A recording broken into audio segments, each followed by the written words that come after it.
Have you ever wondered how a simple cheek swab can tell you who your biological father is?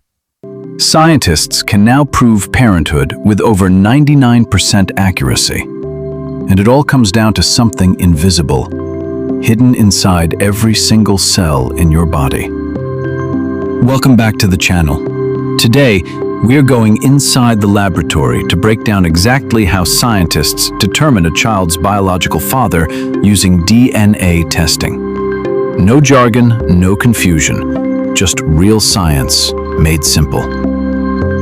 Every human being is made of trillions of cells. Inside each cell is a nucleus, and inside that nucleus is your DNA. Think of DNA as a biological instruction manual, written in a code that only your body can read. That code is made of just 4 chemical letters: A, T, G, and C. These letters are arranged in long sequences called genes. Here is the key part. Half of your DNA comes from your mother. The other half comes from your father. That split happens at the very moment of conception. It never changes. Ever. Now here is where it gets interesting. About 99.9% of human DNA is exactly the same across all people on Earth. Scientists focus on the remaining 0.1%. Specifically, they look at regions called short tandem repeats, or STRs. STRs are short DNA sequences that repeat themselves in a pattern. For example, the letters A, G, A, T might repeat 5 times in one person and 11 times in another. Scientists examine at least 16 different STR locations across the genome. At each location, a child inherits 1 copy from mom and 1 copy from dad. If the child's STR pattern at every single location matches what the alleged father could have contributed, paternity is confirmed with over 99.99% certainty. That is not a guess. That is mathematics. The process is simpler than most people expect. A swab is taken from the inside of the cheek, from the child, the mother, and the alleged father. In the lab, scientists extract the DNA from those cells using a chemical process. They then copy it using a technique called PCR, polymerase chain reaction.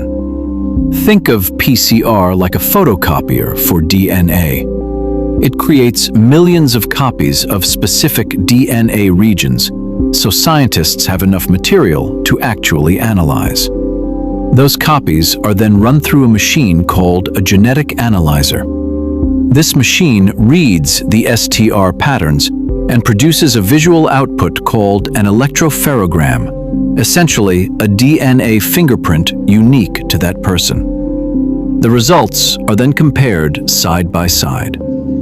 If the child's DNA markers align with the alleged father's at every tested location, paternity is confirmed. If even one location is a complete mismatch, and it cannot be explained by a rare mutation, paternity is excluded completely. Labs report their findings as something called a paternity index, a statistical probability score. Anything above 99.9% is considered conclusive, legal proof of biological parenthood in most countries around the world. Below that threshold, that man is simply not the biological father. So the next time someone asks, how do they really know? Now you do.